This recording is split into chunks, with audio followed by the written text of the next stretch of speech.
Donc, bonjour, je suis Lionel Magnien, je suis animateur au niveau de la Fédération régionale des CIBAM des Pays de la Loire. Donc je vais vous présenter ce travail qui s'est intéressé aux effets du travail en CUMA sur les éleveurs en transition vers un système économe et autonome.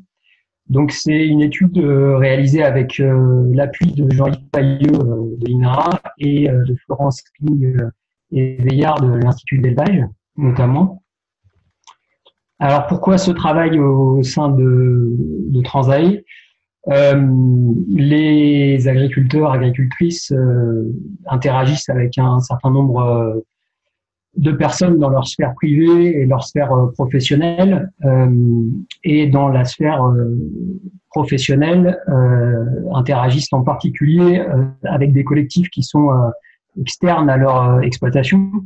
Et parmi ces collectifs externes, pour les éleveurs, la CUMA est un collectif très important qui permet notamment de partager du matériel.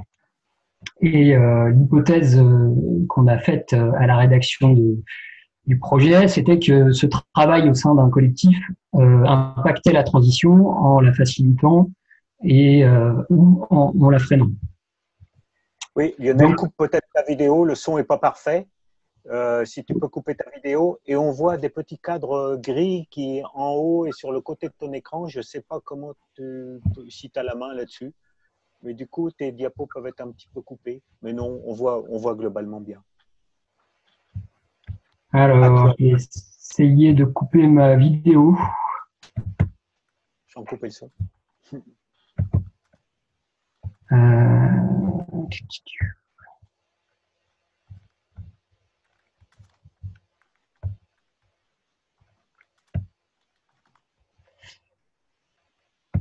Désolé.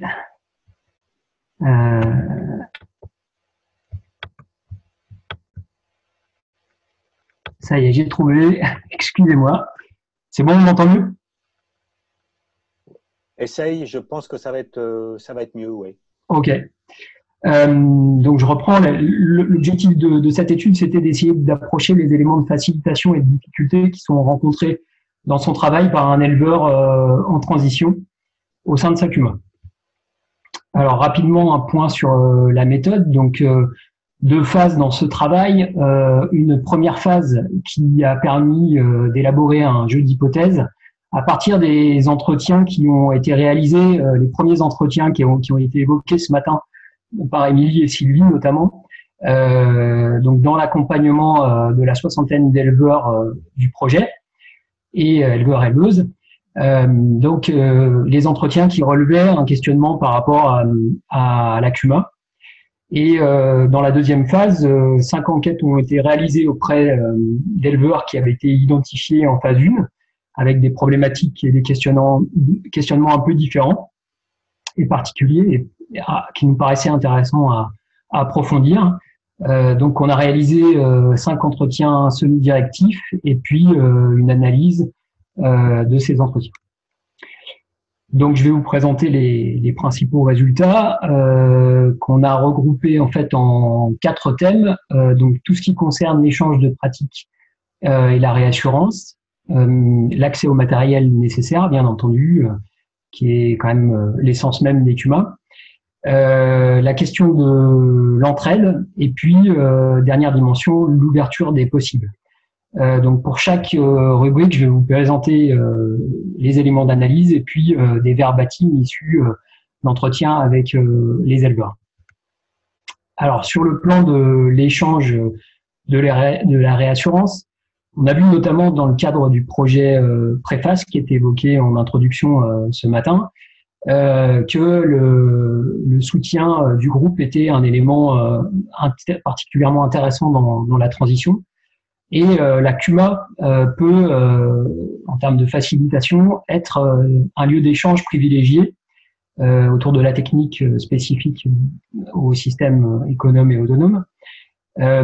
Et puis, on peut aussi avoir, on l'a vu dans les entretiens réalisés, des sous-groupes qui se créent au sein de CUMA où il y a un certain nombre d'éleveurs herbagers et qui permettent de répondre à des questions de façon régulière que les éleveurs se posent.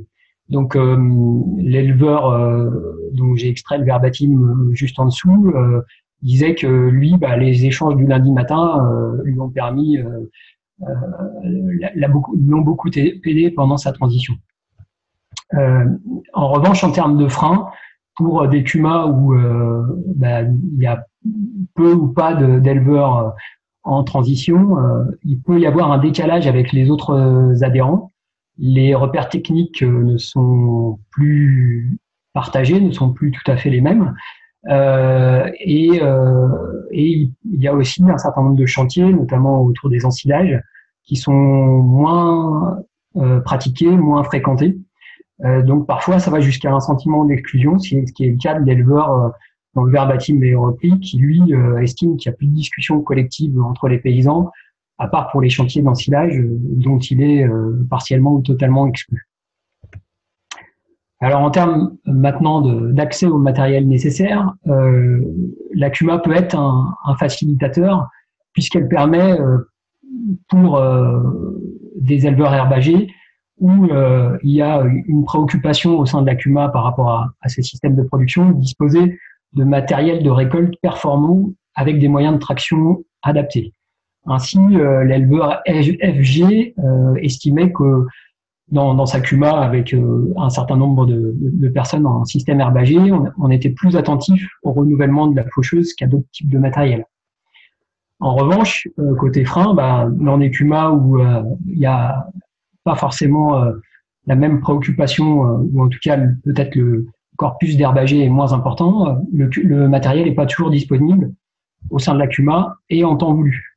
Mais par rapport à ça, on a aussi l'exemple d'un éleveur, donc DB, qu'on a rencontré, qui lui se retrouve dans une CUMA où il y a beaucoup d'herbagers, de bio en particulier, et qui se sont tous tournés vers un système de conservation de l'herbe, le foin en l'occurrence, unique.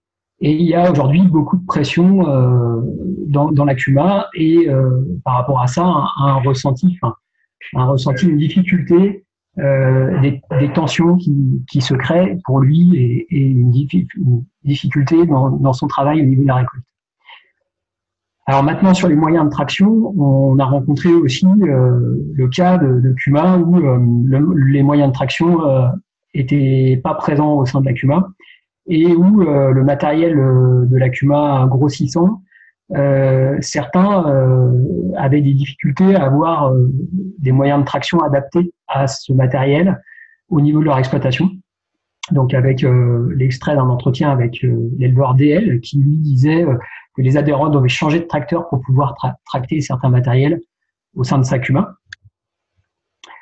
Alors un élément de facilitation qui est ressorti et qui fait un peu le pendant est celui du fait que les petits élevages sont appuyés par l'existence de la CUMA dans la mesure où ils gagnent en performance, où ils sont viables économiquement grâce à l'usage de leur matériel en CUMA, sachant que ça c'est vrai quel que soit le choix de système, mais que globalement les herbagers sont plutôt sur des structures plus modestes, comme l'ont montré les travaux de l'Observatoire de réseau CIVAM.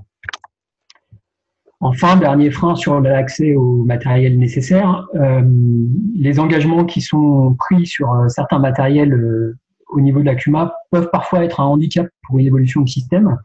Alors, je vais prendre l'exemple des semoirs à maïs qu'on a rencontrés. Donc, quelqu'un qui s'engage dans un matériel, dans un renouvellement de matériel avec une surface de maïs importante à un moment donné, pour une année donnée, s'il souhaite faire évoluer son acellement et diminuer fortement le maïs, risque d'être un peu en difficulté, d'avoir à payer des pénalités, notamment s'il s'est engagé dans le semoir sur un certain nombre d'années, pour pouvoir sortir de ce système et donc avoir une prise de matériel moins importante pour les années suivantes s'ils s'orientent vers davantage d'herbes. Alors sur le plan de l'entraide maintenant, d'abord une facilitation qui est spécifique, non spécifique au système herbager économe, le fait que les banques de travail qui sont souvent adossées au CUMA ou les groupes d'entraide facilitent bien évidemment certains chantiers. En revanche, un frein qui est ressorti par rapport à cette question d'entraide et qui est plus spécifique au système herbager économe, c'est la plus grande difficulté parfois de réciprocité pour un système herbager qui se retrouve avec des éleveurs dans les entraides ou une banque de travail restant en système, on va dire, basé sur le stockage de maïs, où il y a des chantiers de récolte qui diminuent et du coup une plus difficile réciprocité à mettre en œuvre puisque les personnes continuent de vouloir s'impliquer dans les chantiers d'ensilage pour garder le lien avec les collègues, mais ils savent pas trop comment appréhender un retour en termes de volume de travail sur leur système qui comporte moins de chantiers de récolte.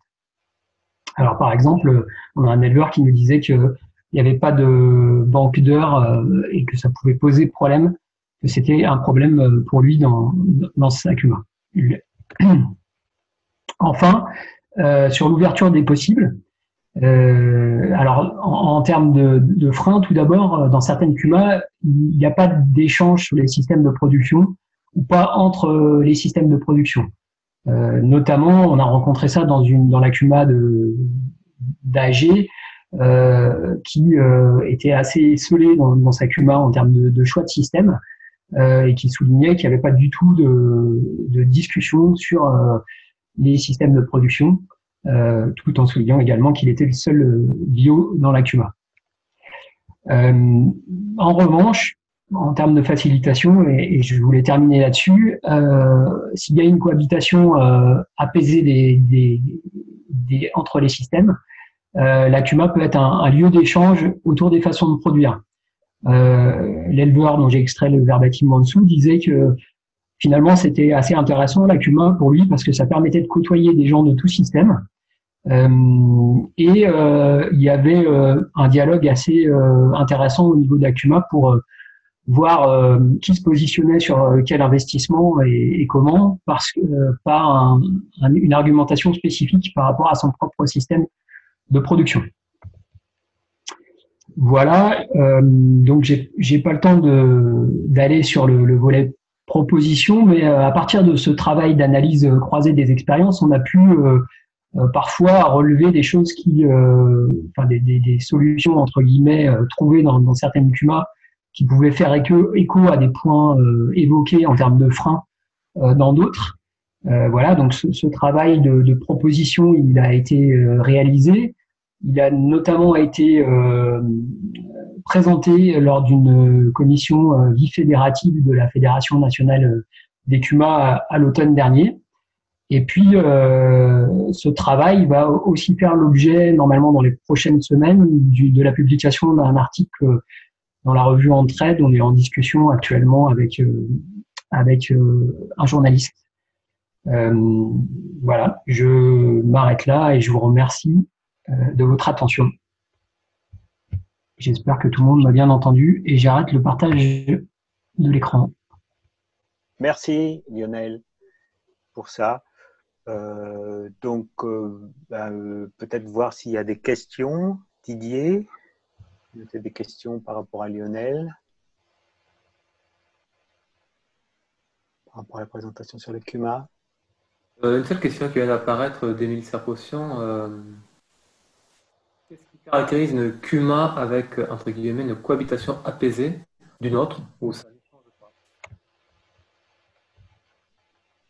Excuse-moi Didier, je suis pas sûr de bien avoir entendu. D'accord, je le répète. Une question donc d'Émilie Serpotian du Sivam 44. Qu'est-ce qui caractérise une CUMA avec une cohabitation apaisée, entre guillemets, d'une autre où ça n'échange pas?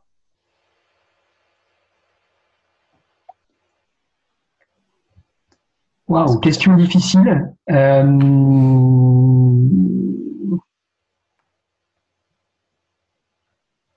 Alors, je pense qu'il y a quelque chose autour peut-être de l'animation au sein de la CUMA. On va dire alors quand je dis l'animation, au sein des CUMA elles-mêmes, il y a généralement pas de compétences d'animation déléguées et disponibles à 100%. En revanche, il y a des appuis des fédérations départementales, régionales, en termes de réflexion, notamment par rapport au fonctionnement de la CUMA et peut-être par rapport à l'animation, mais je pense que la partie conseil d'administration, bureau peut-être de la CUMA, impulse des choses. Par rapport à cette question d'Émilie et aux personnes qu'on a rencontrées dans l'étude, moi j'ai l'impression qu'il y a vraiment une impulsion qui peut être donnée et du coup en termes de façon d'animer les réflexions sur les choix d'investissement qui sont mis en œuvre, il peut y avoir des choses assez différentes d'une CUMA à l'autre. Et on voit, alors j'ai pas une vision exhaustive de ce qui se passe dans les CUMA, bien évidemment, mais des CUMA où la décision, les décisions d'investissement sont prises à l'unanimité, même avec un grand nombre d'adhérents, c'est-à-dire qu'il y a une consultation en assemblée générale quasi systématique. Donc peut-être que c'est pas forcément simple à mettre en œuvre à chaque fois, mais je pense qu'il y a quelque chose de l'ordre de la base, de la concertation de la base et de comment on concerte aussi les différents individus. Merci Lionel.